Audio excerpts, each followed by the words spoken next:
You're alive. Grace and peace. Grace and peace. Good afternoon. Good afternoon. I have to figure out what time it is. It is afternoon. It is afternoon. Good afternoon. Happy Wisdom Wednesday. That's better, right? Yes, we're trying to get this right. We're in a different spot today, but we got to take do what comes with us. Happy Wednesday. Hump day, they call it, right? Hump day in the middle of the week. So happy. Welcome to Wisdom Wednesday, Warrior Rose in effect, and Leslie Green, author and poet and minister and book writer, author. That's the main thing. And we're going to get into a little bit of Leslie's story as we go on, but we're going to pray because we got to give God the honor and the privilege of giving me the opportunity to invite Leslie and to interview Leslie. So we're going to pray to God. Leslie, this is your prayer this week. Okay.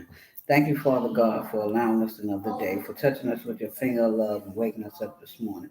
We ask that you come into this room right now.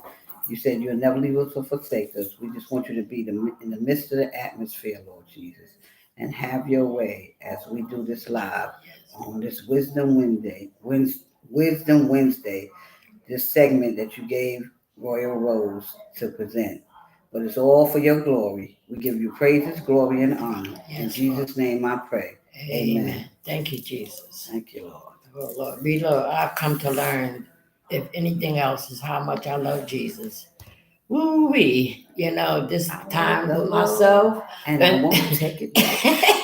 And I had no shame in it. No shame, no more. I used to be shameful to say anything about God. Like I'd be on the bus and I want to say, God, when you talk to people. What? Yeah, I used Not to. me. I used to have shame about it. That's my truth. But there's no shame. I step in my boldness because God is good and everything I have. Boldly before the throne of grace. That's what he said, and that's what I'm doing. So we're gonna keep with our agenda. I have my book from the woman's heart. We're gonna read from that, talk a minute, and then I'm gonna interview Leslie, the author. So it states, when we're forced to fly by faith and not by sight, we've learned to trust in new ways that defy what our mistakes, what our mistaken instincts or misguided feelings are shouting to us. It's a powerful trust building experience. Lord, when I wake, the first two things I realize are that you are with me and a new day is before me. Help me to be mindful then that you have given me a fresh opportunity to live well, maybe to make some changes, and certainly to follow you more closely. I'm grateful for these new beginnings and for the wisdom and direction that you are so willingly supply to guide me into what is right and true and good. This is the day that the Lord has made. Let us rejoice and be glad in it. I will rejoice and be glad in it. And it's a choice we really have whether you're going to be happy. And that's how I feel. I look forward to morning. Every morning I say, thanks God, I get a chance to do this all over again. Mm-hmm. To do it again. To praise Another him. day to get it right. Another day to get it right. To look at my mistake. To learn something. And I learned that that's my happy place. Mm-hmm. To get in the morning, my quiet time. Like this weekend was Mother's Day weekend. So Friday, Saturday, and Sunday, I was out. And I wasn't able to have my regular routine. Mm-hmm. And it disturbed my soul. Mm-hmm. And so I had to, like Monday, we grouped to get back on track because I realized how important it is to have that. Like we eat breakfast, we eat lunch, we eat dinner. I feed my spirit, my head, my soul every morning with something. And when I don't have that routine, I'm like off balance. And then I learned how much I love God. How much I like spending time with him. I'm learning not to just pray and just get up and walk away, to sit still. So it's wonderful. It's amazing. And I am astonished at his miraculous power when I can see the evidence of him, when I look at my life and what I've been through.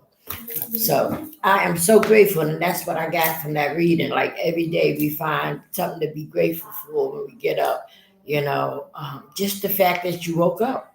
That you got limbs, you got food, you had shelter. Wherever you woke up, you were someplace, hopefully, that have shelter. If you listen to this, you're blessed because that means you got a phone, you got a YouTube, so you can hear this. So this is all the things that we can find the gratitude. So my sister, Leslie Green, author, minister, playwright, and I know Leslie, mother, a bunch of things, right? Husband, wife, widow now. Yeah. But most of all, a beautiful soul and spirit that God has graced me the presence to have time to spend with you, and I just always look so happy for that, And let's talk a little bit about your book, a little bit about Leslie. As Leslie has like 5 books, right? Right, I have 5 books, but 3 of them, which I'll show y'all, are children books. This is Thanks for Being My Dad, because I felt like dads didn't get enough recognition. Which they don't. This is I Can Only Be Me. This is my story growing up. And these are for kids. It's for kids. And in this particular book, I gave the kids affirmations. So on the back of the book, I told them, here are some things I will leave you with. May you find out who you are and share yourself with the world. Never let anybody define who you are. And give yourself positive affirmations every day. And most importantly, the Creator made you perfectly perfect in every way. And those are the confirmations that I gave for the kids. For the kids, but as an adult, we need that. Yeah. Because even adults have bought the book and they read it. I was like, wow, I needed to hear that. I need to recite that to myself every day. I was like, okay. Because it's for any and everybody. But I wanted to leave the kids with something so they can put it on their wall, and read it every day. They can add to it. I just think it's something beautiful that because we need to feed our spirit. We need to feed our spirit positive information. Because the enemy every single day is trying to feed us negative stuff. Every day. So every day we got to feed our spirits some positive affirmation. This is my first book. This is actually How Mom Is Me. Everybody thinks it's a little girl, but this is my son. He's 25 now. And as I grow in the Lord and He blesses me, I want to personalize this book for people. Mm-hmm. Like, let's say you had a granddaughter. I would want to put her picture up here and then put How Mom Is Me, because this is a keepsake. So this book, that's a good idea. Right. This book, it's a workbook. You have to do some stuff. So it says, you're little, you know me, your little boy or girl, and they have to circle what they are, and they can put a picture of themselves right there. And then it goes on, you name me, they got to write their name. It's a lot of information in here, and then there's some reading at the back of the book. I don't want to tell you everything. You can buy this book and this book on Amazon.com, okay? Or you can buy it from me if you email me at pocpacs@yahoo.com, or go to my website, lesliegreen.org, and go to my written works page and click on the link. It takes you straight to being able to order the book. This one here, you have to order through me because it's an outside publisher. They will not let me upload this on Amazon, okay?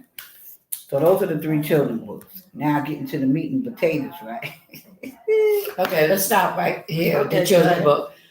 Because when I was listening to the children book, which is good, and I have grandkids, and we really need to learn to teach them how important that they are. Mm-hmm. You know what I'm saying? And so what gave you the desire, the idea to write children books? Yeah. Well, I was an occupational therapy assistant for 30 years.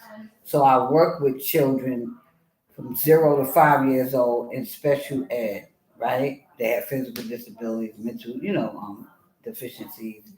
And so when I was working with them, I was like, I should write a book. The first book was the workbook, because a lot of the kids, even kids that don't have disabilities, they don't know their basics. And I think you need to teach your kids their name, their address, their phone number, what they need to do when they get help. A lot of people don't do it because they was like, oh no, I don't want. But if something happened, God forbid, Right. they need to know. So that was my first book to do that, because what happened was I was walking through the park one day, and this little boy, it's way back in early 2000s, this little boy, he was crying. And I was like, what's the matter? I'm looking for my sister. I can't find her. He was about 7 years old. So I said, what's your sister's name? He told me sister's name. So I said, what's your parents' name? He said, Mom. He didn't even know their name. 7 years old. And then she found, I stayed there with him because I didn't want to leave him there, and I couldn't take him nowhere because then people think I'm kidnapping the child. So I stayed there with him till the young lady came back, and I said, you can't leave him by himself in the park like that. He's only 7 years old. You have to let him know I'm gonna walk across the street, or let somebody know that you're with, which it was only them two.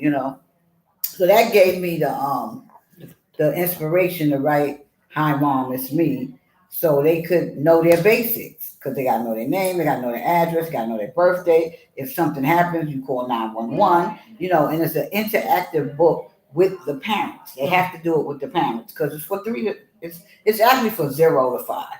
Because even you could read it to the baby. Is that my phone? No, that's another one. No, that's my phone. But Okay. anyway, we're gonna ignore that. Yes. And so that was the inspiration for me writing that book. Uh-huh. The other book, you want to know about why I wrote? Okay, Thanks for Being My Dad. I actually was sick when I wrote this book. It's a little simple little book, and it's actually the baby inside the womb, listening to a conversation with the parents, right? Yes. So the parents are talking, and I also put pictures here, so, and the words to the pictures, so they can have a little spelling, Yeah. lesson. Yeah, that's it. And the baby is talking, the parents are talking, and the baby saying he can't wait to come out to see the dad, right? And he's the dad is being very attentive to the mother, because she's almost ready to give birth, and the baby is excited. The dad is excited. They talk about eating and going shopping, and him being bouncing up in our stomach. It's just a fun book, but it really gives dad recognition. Because a lot of people, even like for me, I know my dad. He went through his trial and tribulation. I grew up in a dysfunctional family, but they always say that black families don't have fathers. My father was there. He was in and out, but he was there until I got grown. And my father was there too. Yeah, so they don't get the recognition. Right, they don't get the recognition, even though they had their idiosyncrasies. And that's where I know also, because I really thought that I was just gearing this for women, but again, being that you said that, God let me know it's just not for women. This is universal. You said that was just for children, and you saw how adults can use it. So anything that I say about women, I mean also men, and we need our men, because like you said, they try, and this is what society done. They made us think and make us think that men ain't no good, that men ain't shit, and they ain't in the home, they ain't in the households and all of that. And like you said, my father was there, but he was troubled. He had to have, because even as a little girl, 4 years old, he touched me. I was able to, and I know that that's a gift, immediately forgive my father and say to myself, there had to have been something that happened to him. Why he touched me? He was broken. Otherwise, he wouldn't have touched me. I know that, and so, I think it was really to honor men, because like we know Father's Day, and they don't get the recognition that men get. And they get the shit into the stick. Let's just keep it real. But also, they kind of do some things today that calls for for women. And somebody had sent me a video one time, and it talked about this lady apologized to the black man. So I'm gonna say she apologized to the black man, and I'm like, I'm all for that, but she apologizing to you, but for you to continue to do the same thing that's going on, that's negative, why should I have to apologize to you? At some point, you should know the difference of how to behave or how to treat a black woman, or you know what I'm saying? So I was like, if y'all reinforcing the negative behavior, I'm like, what are we supposed to do? I know. No. No, it's not Right is right and wrong is It's wrong. wrong. And when you get to a certain point, this is what I always say. When you're in your teens, you act like the teens. When you're in your 20s, you act like your 20s. When you're in your 30s, you act like your 30s, your 40s, 50s, and 60s. You're supposed to grow at each stage of your life. Right. You don't stay stuck on stupid. As they say. You know what I'm saying? You know, and that's what But it is. it takes work. It takes work. And And what happened is men ain't willing to do this. Well, some men, because we Some can't men, say all of them. men, but you know? yeah, but that's part of the I see as the I don't want to say the problem is that men do not connect like we do. We sit Well, down. I think they do, but their conversation is totally different from ours. Oh, they do. They collaborate, but their conversation is totally different from ours. Yeah. Because men, and I want to say all men, because most men are shallow. They talk about the surface stuff. They don't like to give deep. You know why? Because they are not deep.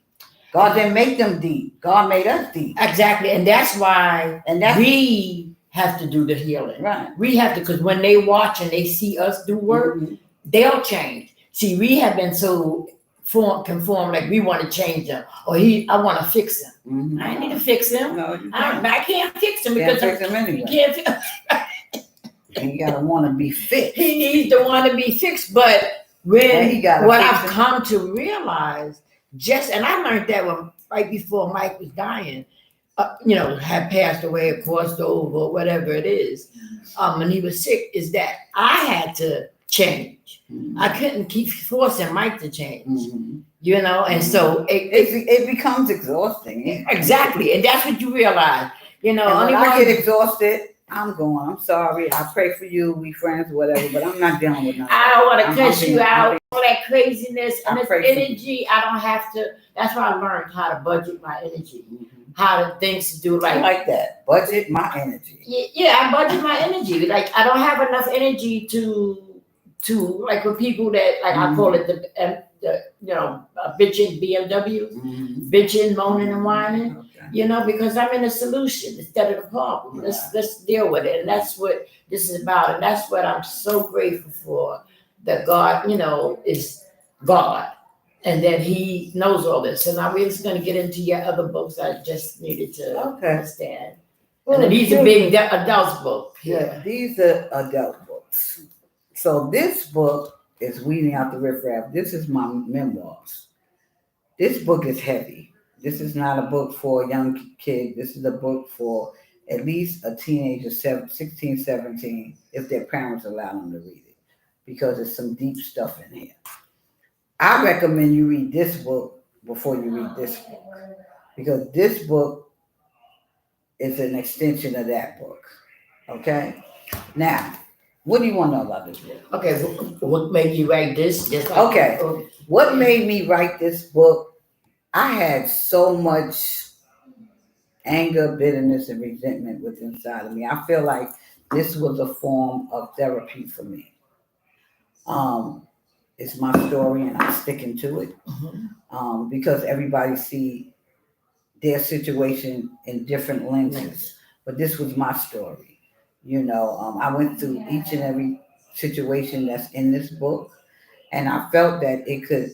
I know I was led by the Spirit of God, because I think I talked about it last week, or I talked about it on my live that I be on Saturday mornings, that God always give me a title before I write the story. So He gave me this title years ago. Yeah. Years ago, He gave me this title, Weeding Out the Riffraff. And if anybody knows riffraff, it's people. Right. You have to really get over people. And that's like budgeting your energy. Right. It's weeding out. Right. Budgeting your energy. And this was in pursuit of my spiritual journey. This was a time in my life where I was like just so full. I got to the age of, well, that goes into this.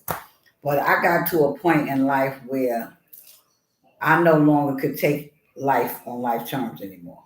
Something had to be done. I prayed, I went to God, and I was like, this can't be all to my life. And I think it kind of turned around, and I was writing this book for 10 years. It took me, because what happens is when you're writing your memoirs, it takes you back emotionally to the time. Thank you. To the time that whatever you went through happened. Yeah.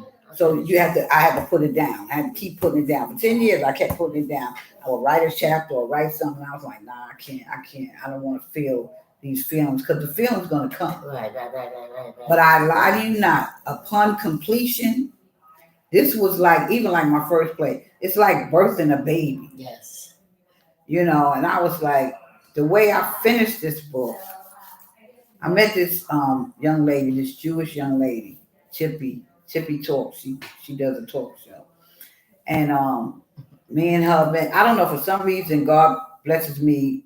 I meet a lot of different people from different walks of life. And me and her, we hit it off. I hit it off with a lot of people. I know people from other countries. We still stay in contact. It's just amazing, right? Yeah, because you got to be open. Right. And you know what? I said, even though I grew up in a dysfunctional family, we didn't travel, but we had just about a lot of different ethnic backgrounds in the community, and my mother was friends with them. Yeah. So I was able to talk to the Italians and the Indians and the Chinese, and because we all lived together at one point. I don't even remember when the neighborhoods turned over and everybody went, like the Caribbeans went over here and the American blacks was here and the Italians went over there, and because we all lived in the same community. Right, especially in apartment. Yeah. Well, I didn't live in an apartment. We lived in apartment buildings, but everybody we got along. It wasn't this segregated stuff that's going on now, but nevertheless.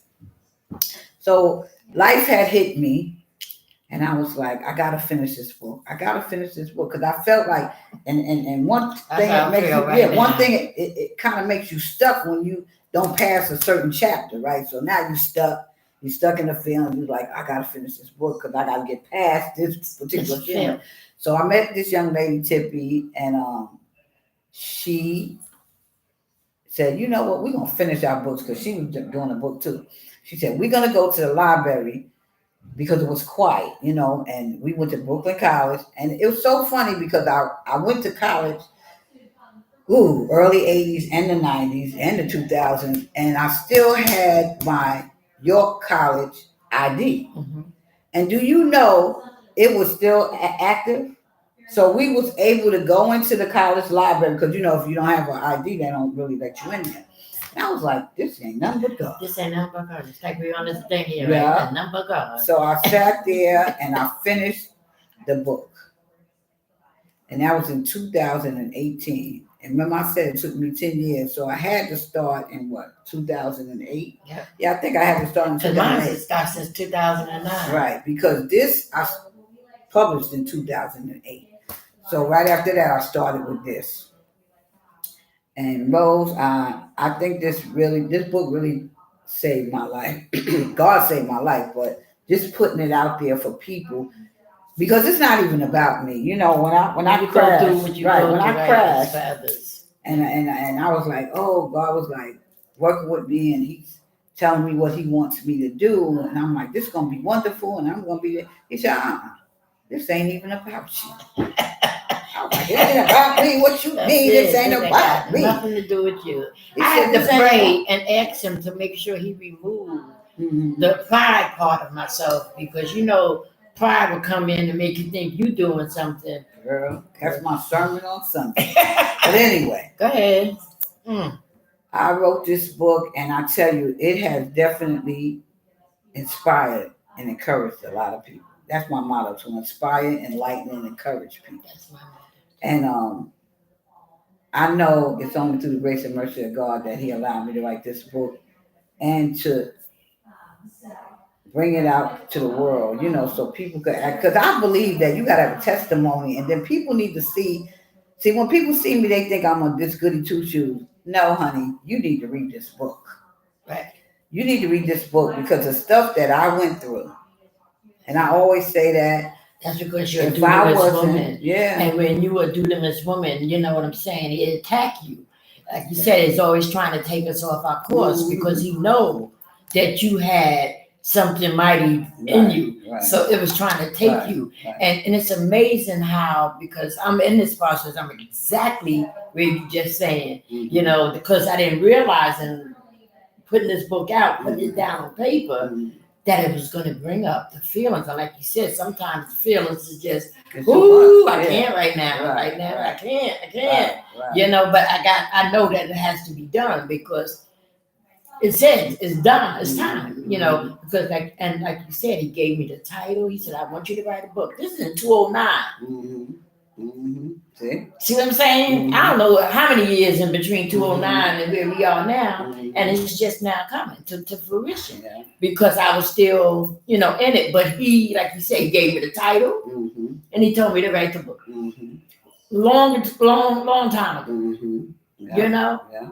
So if you want this, go to Amazon or you can go to my page, legendgreen.org, in my written works book and read the book. It's a lot in there.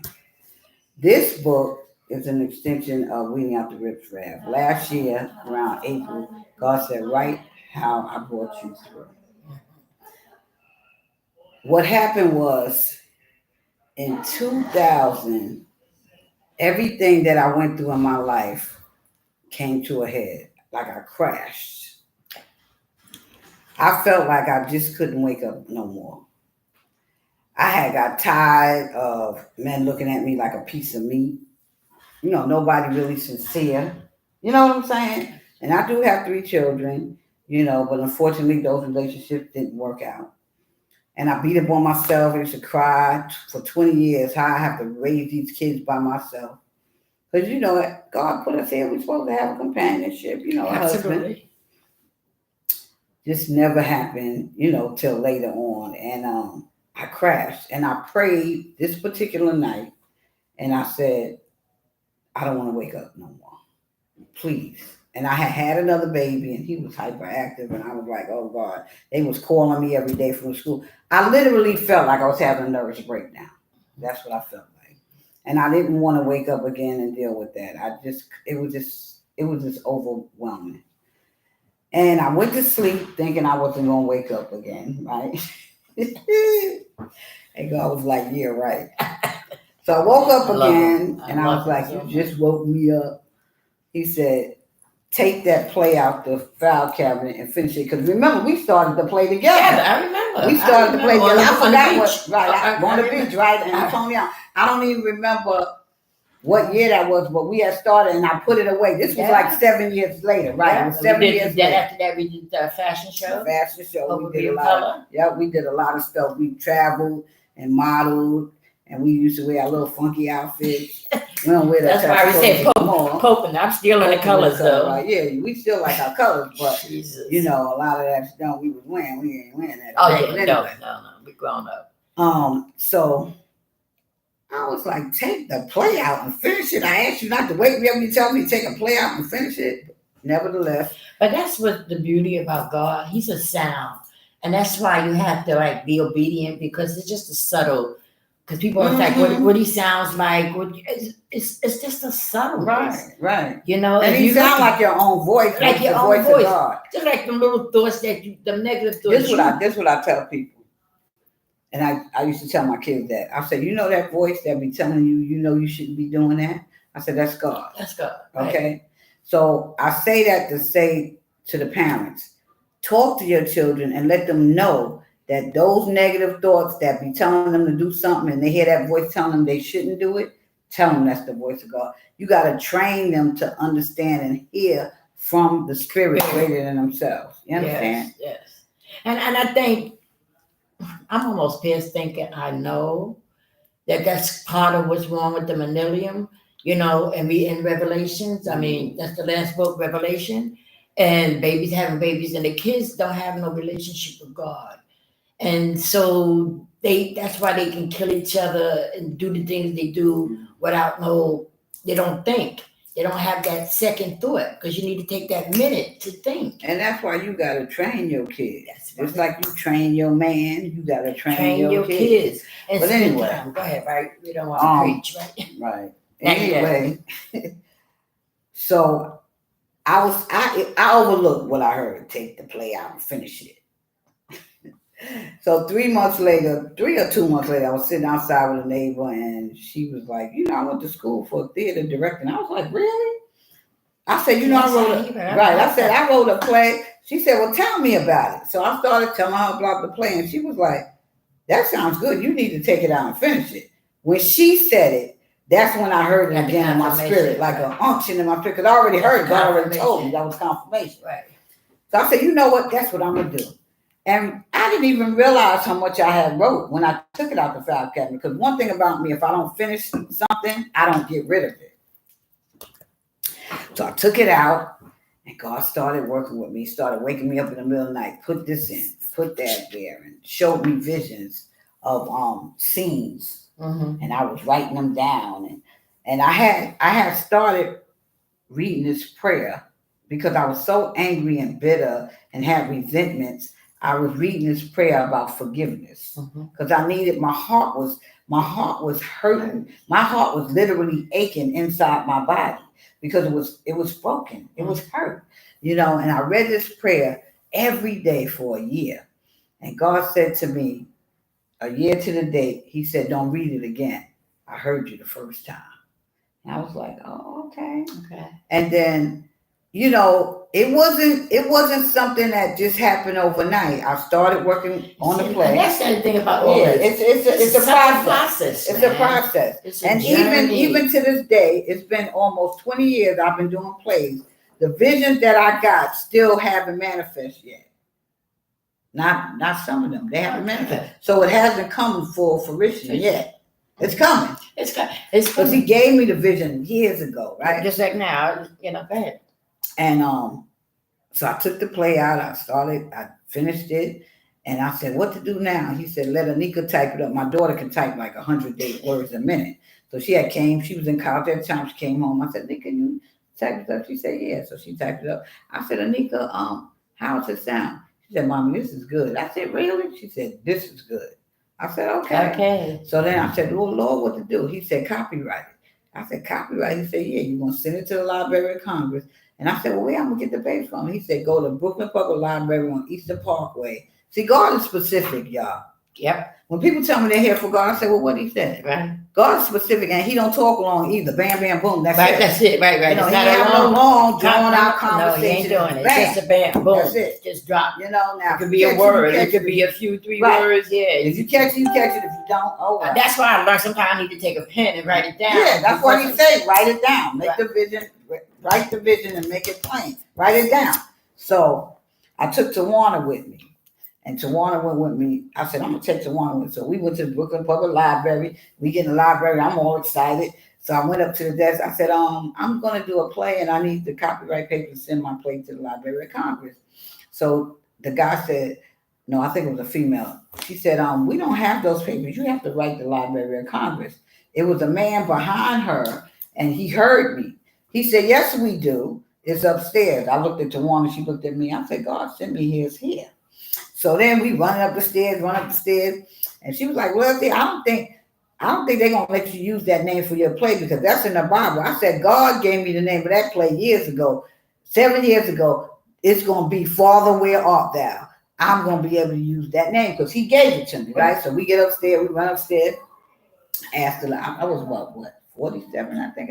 But anyway, went upstairs and asked another lady, "I need the copyright papers for the play." Yeah, and she was like, I don't think we have those papers." The man behind her, he said, "Yes, we do. It's in the purple book over there." I looked at my friend, she looked at me, and we started laughing. I said, "Look at God." So he said, "If you give me a minute, miss, I'll get it for you." So we standing there, we talking, we laughing. He went over there, he got the purple book. Because the lady tried to look at the book, but she couldn't find it. So he said, "Give me a minute, I'll get it." So he went, got the book, pulled the paper out. He said, "Here, make yourself some copies." So I made myself some copies, and I went on about my business. But let me tell you, it gets interesting, right? So I'm waiting. See, when you send in your paperwork to the Library of Congress, it could take up to 6 months to get your copyright certificate. So I'm waiting. Really? Friends around me, they get married. That was one of my passions. I want to get married. This one bought a house. I wanted a house. This one bought a car. I was like, everybody. I said, they don't go to church. They don't worship God. They don't teach their kids. I said, what is going on? But God is no respecter of person. So, not either. God, I had to learn that later on, right? So I'm pissed off. I'm angry. I was crying. I called my girlfriend. I cried for 2 days. I cried for 2 days. Y'all don't know. I cried like a baby for 2 days. My girlfriend, I got a good girlfriend named Isabel besides Rose. You know, these are long time friends because my friend Isabel is my friend from work. We met when we was 20 something years old. We still friends to this day. And I cried and I cried. And she said, "Lady, don't cry. God, He understands." And after I got off the phone with her, I heard, "You are so angry with me." And I was like, "Yes, I am." I said, "I can't. What's going on?" And he said, "But I got some wonderful things for you." And I was like, "Well, where's that? Where's that?" And I tell y'all, the next day was when I got my copyright certificate. Really? I was so happy that I have my first production, which I have a lot more, in the Library of Congress. And then people contact you when you have your stuff in the Library of Congress. They want to buy your play and all this stuff. And God was like, "Nope, I gave it to you. Nope, I gave it to you." Just recently with this book, a publishing company called, "Oh, we just saw you," because I published, I copyrighted it. Yeah. And I copyright all my stuff. And they said, "We see that you got a new book. Are you looking for a publishing company?" But they want you to pay them so much money. I'm like, y'all need my book. I don't need y'all. Y'all need my book, right? So y'all can make money. But I was like, nope. So I self-publish. And I do Amazon because they don't charge you nothing up front. Okay. You know, you upload your it's a whole program you gotta go through to upload your page, your manuscript, you upload your cover, it's certain sizes it gotta be, you gotta get it formatted. This book, first of all, somebody Fiverr did the cover. I gave them the information how I wanted it. They created it. Formatting, I paid somebody to format it. Okay. I paid somebody to help me edit. So every entity of the book, I had to pay people to help, because I wanted to be right. You know, you can do it yourself. But what was the beauty in it? From what I was listening and hearing, is that when again, every step of the way, you saw how God moved stuff. Because people who don't understand how God, you could go to an office and I had it had with it. No, and they don't understand themselves what had happened. But the lady said, "I don't know why I'm doing this, but I knew that it was God, in her right at this time, making my papers go through." Right. So just like when you said to the library, to everything, He makes. Oh yeah, He makes the way. When He tell you to do something, and He told me that from the beginning. He said, every time you do a production or a play, you're gonna have everything you need. And I lie to you not. For the past 20 years, maybe been 2004. And how many plays is it? I got about 16, 17 plays. I got plays I didn't even do yet. Okay. But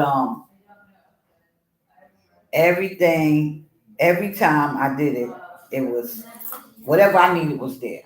And I don't have no grants. Nobody ain't giving me no money. It's coming out my pocket. People might volunteer places or things or whatever. And I got friends that do stuff. And I'm like, it's just been happening. We in production now for the next play called The Trap House. It's coming in September. Okay, I wanted to be a part of it, but I'll be your friend. Oh, you want to be a part of it? Yes, I do. Okay, well, we're going to talk about that. Okay. And because I could use you in there. Okay. So, yeah, God is so good. But this is a step-by-step guide. This is what I went through. And I could tell y'all some of the steps I actually what I had to do to get my breakthrough. So, the first thing I had to do, I had to totally surrender. See, hold on. And I just want our audience to know that when we follow God, like you got to sacrifice. You got to be obedient. You got to be obedient. Obedient. He said obedience is better than sacrifice. Not, sacrifice. You be obedient. That's more. Obedient to what He's step by step telling you to do. And then have the faith. That's when we step. You got to trust and believe. And I can tell you, every step you could see. That's what I'm saying. The miraculous power that you can see. Dunamis resurrection power. Oh, you can see it if you just look back at your life as you really do, and you take a look and you look at situations that you know, in your human power, you couldn't have got yourself out. Talk about it. So it hadn't been nobody Talk but about him. it. And like everybody saw this pandemic as like, dreadful and bad. It was the best time for me ever because it afforded me to build my relationship with him, to sit still, be still, like me, because I always had that fantasy. You're gonna meet this guy, he's gonna take you off in the house, the picket fence and the two kids. And that's not real. That's not reality. And like you were saying earlier, it's so much about us. I always used to tell Miss Mike this, my husband. It's not about us. 'Cause I felt like we had the perfect relationship. Really. It wasn't the relationship, it was the individual. I'm working on me, but he wasn't working on him. So we grow. That's how you grow apart, So, but you got to be obedient, and that's what it is. You got to be listen. obedient. And it ain't easy. You That's gotta what I trust and wanted to believe say. that. Yeah, you gotta trust and believe But that it you can takes from God. steps. Yeah. So I had to surrender. I attended prayer meetings. I did Bible study. I was grateful. I always prayed every day. See, I just want to break this down. Mm-hmm. Like they say, surrender. And then when you say surrender, we mean surrender to what the situation is. Because sometimes we're fighting the what is.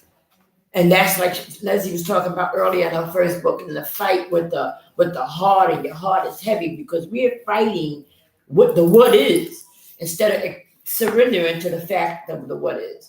And that's why I said, the steps are not easy, but it's necessary. Okay, I'm gonna tell To a get that story. I breakthrough. think I told it in church before. And in Proverbs chapter 3, verse 5 through 6, it says, "Trust in the Lord with all your heart and lean not to your own understanding." That's right. Leaning on God requires you to trust God and let Him redeem your past. Thank you. I remember I needed my car Thank you. fixed. And I was like, "Lord, what to do?" He said, "Take it to Nissan." I was like, "Take it to Nissan? Nissan is very expensive, right?"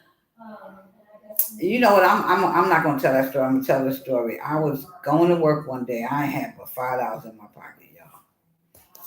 And I got to the gas station. There was a guy by the gas station, looked like a homeless guy. Mm-hmm. And he was he asked for money, but I had $5 to get me some cash, but I'm at work. God said, give it to him. No. He didn't say give it to him. So he walked away a little bit, and the Holy Spirit said, because he said he was hungry. The Holy Spirit said, "You got that chicken in your bag with the bread. See if he wants a piece of chicken." So I said, "You want?" I said, "I don't have no money because I just spent my last, but I do have some chicken and a piece of bread if you want a chicken sandwich." He was like, yeah. He was so happy to get that. And I felt good that I could give him that. Mm-hmm. But had I been all into myself and not listening to the voice of God telling me, the Holy Spirit telling me to give the man the piece of chicken, who knows what would happen? You know what I'm saying? Little things like that. And that judging is just like the other day. I was in the store, Lincoln, and I went to the other little deli, like, mm-hmm. And the guy said, "Give the guy $5." Now the guy didn't ask me for nothing, mm-hmm. But I'm sitting there, and I'm saying, "Give him $5." Right. He looked like he going see, but I don't want to judge. Like he's gonna use it for drugs, because whatever he's gonna do, it is his business. Because see that we get caught up in that, and I really felt that that's sad because I understand. Mm-hmm. I was in that place on drugs and needing a $5 that saved my life. That I said, God, when I used to find it, and I used to say, thank you, God, when I was to get a hit. Mm. And I know God ain't prepared that hit for me. Well. But he supplied. That's the moral. Because maybe he did. He supplied your need. I was sick. And that's when he takes care of fools and babies. And I was sure enough a fool. Yeah. Damn sure a fool. But anyway, if you want to read more, it's a whole. And I just want people to know that when they go in here, it's work. It's sacrifice. It's things you got to do. You You know, gotta be obedient. you got to be obedient. So I breaks it down what he took me, how he took me through. The first thing he told me to do is shut down. Hold up. And I had to shut down. I couldn't talk on the phone. I had two people. God said, you could talk to these two people. Of course, I got to deal with the kids, because I have son still in school and I have two other children.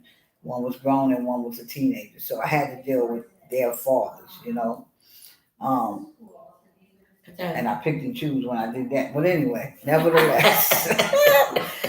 So I had to shut down and I couldn't really talk to anybody. I think I talked to you. Yeah, because I couldn't even tell nobody. He was taking me through the process of writing my first production at the same time. And I tell you, he was sending me to people. I remember when he sent me to Vaughn King. And he said, go back to them people where you used to sing at. I used to sing with the people from Vaughn King when they used to have like amateur night at the Billie Holiday Theater in the 80s. Mm-hmm. So he said, go back to them people. So when I went to the guy, he sent me across the street to the community center. And Mr. Miles, God rest his soul, he just passed last year.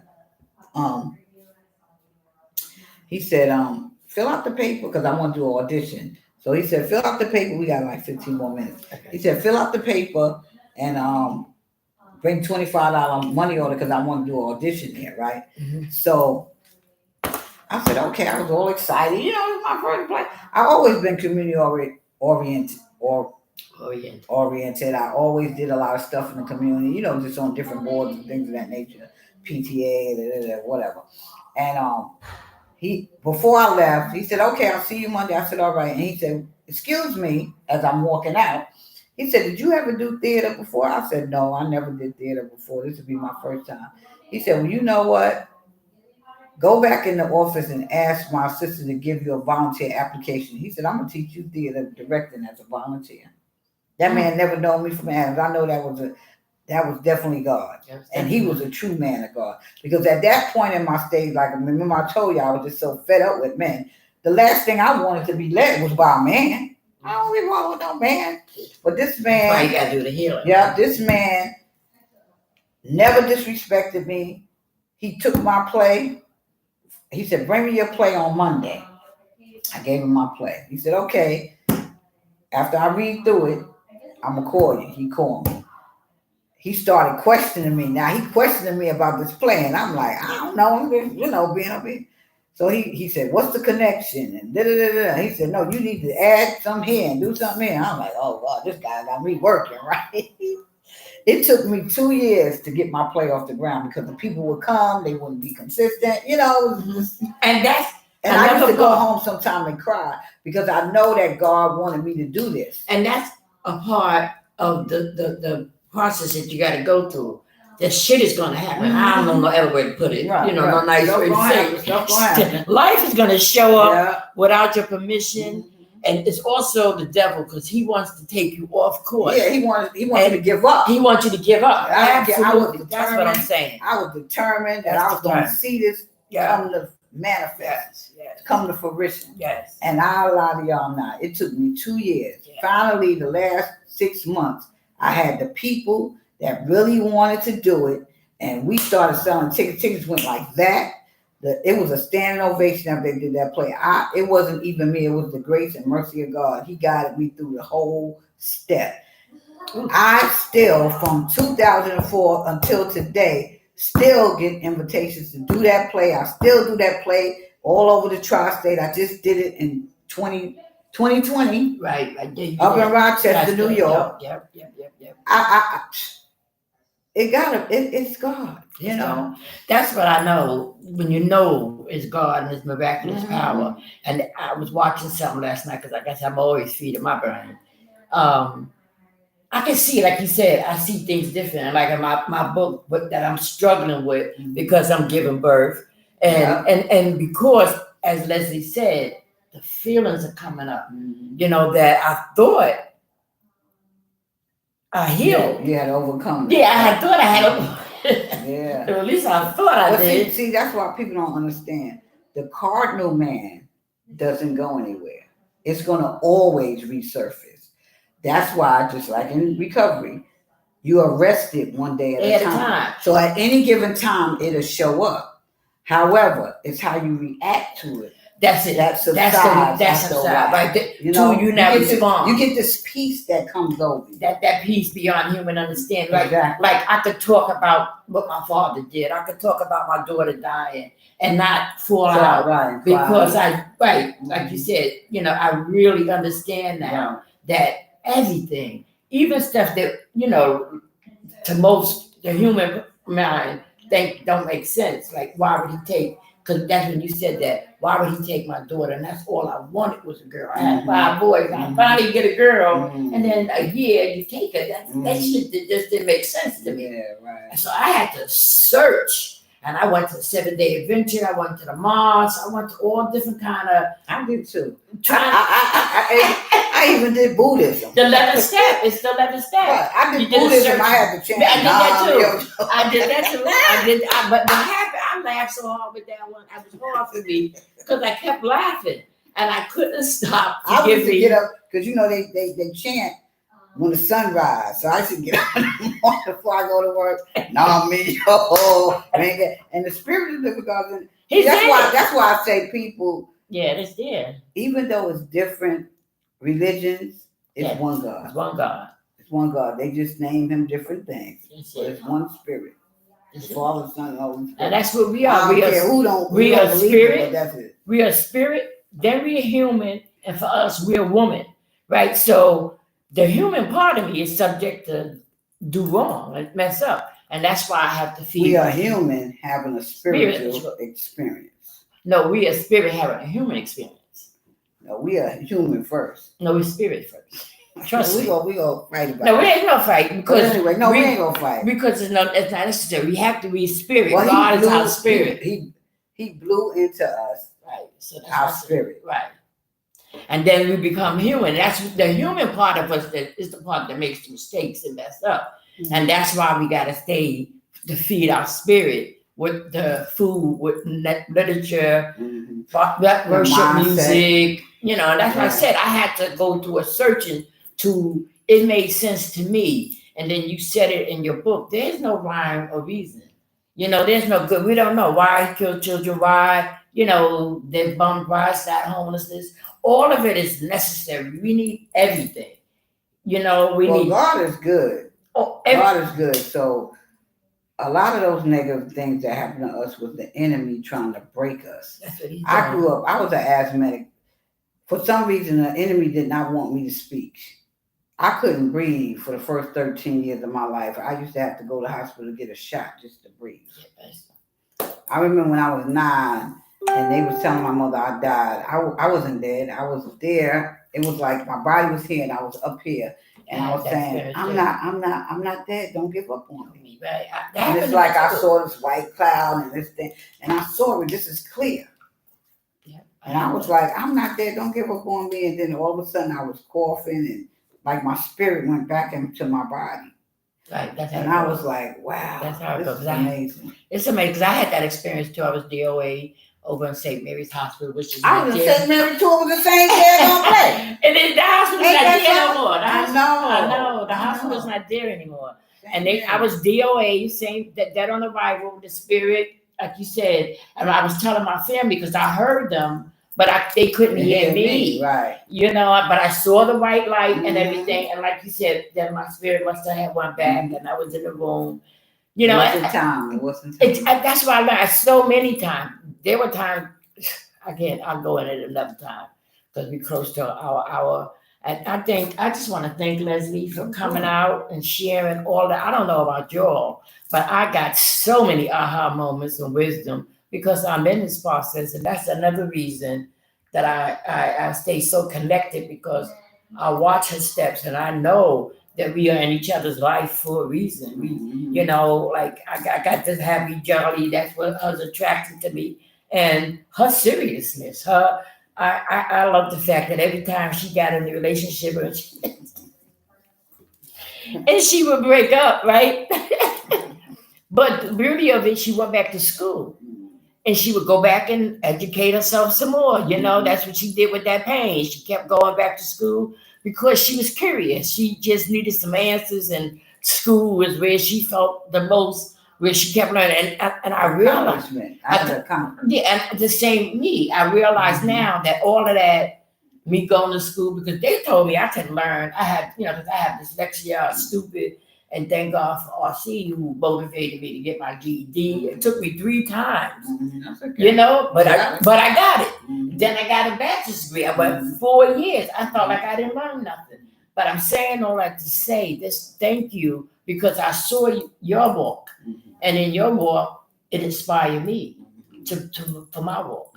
I don't know if you know that, but like I said, it was like you came to me for one reason, but it was always, and I always told you that it's a two-way street. Yeah, like when Leslie would be in some stuff, and I'm trying to help her through and telling her, look at the part she played, and then I used to tell her, give me my shit back, because when I'm caught up and I'm in it, I got degrees, I got certificates, I got training, but I couldn't get myself out of a paper bag. So I need my shit back, because we can help others, especially as women and we superwomen. I have to let people also know that I need help too, Right. that I don't have it, no matter what. That's why it's always a two-way street, and that's why we need each other. And we always learning. And we always learning, always. Just always. stay open. That's what I got this morning. Today's reading was to be present. No, I'm happy for the moment because there was 5. I'm happy for this moment right now. Be present, number 2. Number 3 was be open. Open my heart, and 3. Number 4, loving myself. And 5, step in my boldness. And it's things like that. I was not open. I know. I was not open. Nothing was funny. Nothing. Rose used to get a kick out. Nothing. Everything was serious. Everything was serious. Everybody. That ain't funny. She did my face. That ain't funny. Rose said, let me calm down. They just identify with you. I said, oh, is that what it is? That's it. So that's what you have. And that was the thing. But the beauty is when you watch somebody from that stage, right? That's again the miraculous power of God. This is all about the kingdom, y'all. It's all about the kingdom.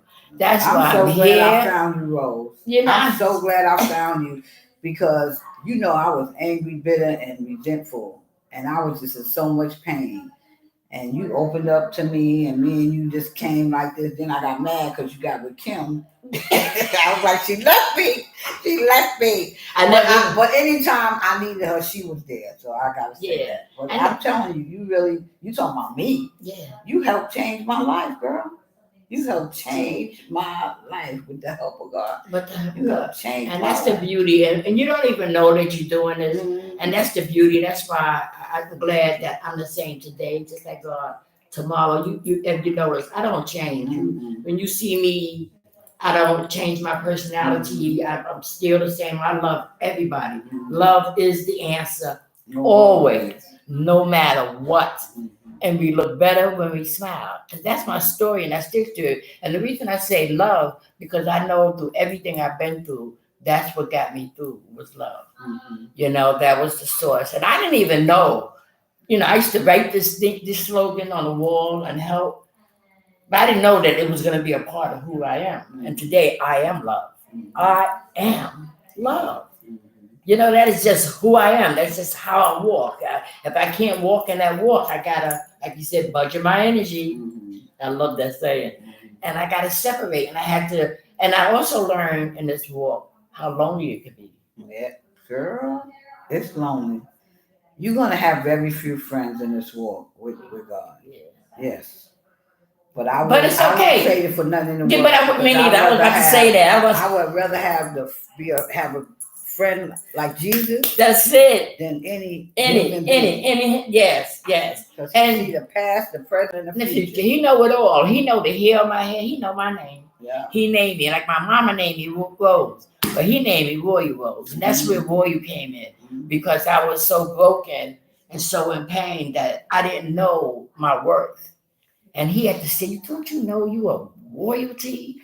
That you are a gem? That I specifically chose you, Royal Rose, to go through Because sometimes when I look at that book that is about to come out, because I'm really like finished, it's just now putting it in the order, Okay. putting it in a check. And I looked at it this weekend, and he said everything that you've been through, he's going to use it for every tear, like you said. Everything you went through, God uses for His good. For His good, and I'm saying, like, you mean every tear that you cried, you put it in a jar. And that's the excitement for me, because I said, you mean I'm gonna get all that? I'm gonna get all that back? Double, triple for your trouble. Ooh, Jesus, I got some stuff coming to me, and I am happy. Look at me. You know, my birthday was Monday, Yeah. and I woke up. My cousin called me, and day. she said, yeah, I don't even remember that." And she said, "How you feeling?" I said, "You know what? I am the happiest I ever been in my life. 64 years. Yeah. To just feel comfortable and content with myself and my life. Yes, that's all. That's a wonderful thing. Just and the peace that I have, just to I can't even describe it. Because we're so busy doing, so to learn to be, just to be, just to sit still, just to be, because that's the thing. We're always doing and doing and doing. Right now, I'm learning how to sit still and just be in the moment, stay present. Because when I stay present, that's why I use that word for me. I have everything I need. Everything, food, shelter, clothes. Is when I start thinking about tomorrow, I got to do this, or I got to, because He's going to provide. I'm sitting here, I claimed everything. I'm going to Atlanta, Georgia. I ain't got a plane ticket. Yesterday, I just got, see, that's what I said, when you trust, I'm going to share a room with someone, I don't know her, from Adam. She live in Illinois. Where you going to a conference to heal, a conference. Okay. You were telling me. Yeah.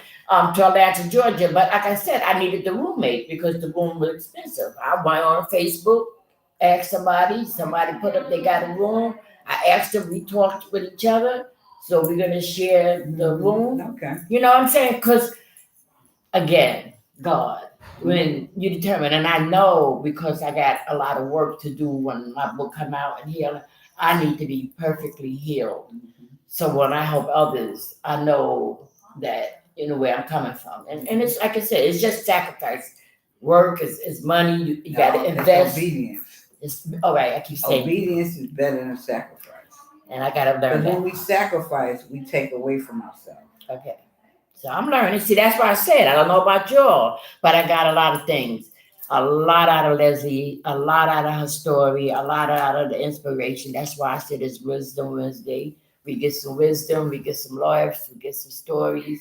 And this is true. And nothing, that's the beauty of it. It's nothing God, made up. It showed, like we may use books and stuff, but the beauty is that God used what we've been through to manifest. Just like now, I am not a tech savvy person. I'm really not. But here he tells me to go to YouTube. Far-fetched me, YouTube. That's good. You know what I'm saying? He told me to stay on Facebook Live for now. And I'm saying, okay, but first, I'm like, well, shouldn't I go? This is what I'm asking. Well, shouldn't I go to Instagram or shouldn't I go to YouTube? He was like, no, stay on Facebook Live. I was like, okay. I love them. This is the communication key today. This is how we communicate today. So this is the way. So I had to accept because I don't like to write. I am a talker, so I can talk.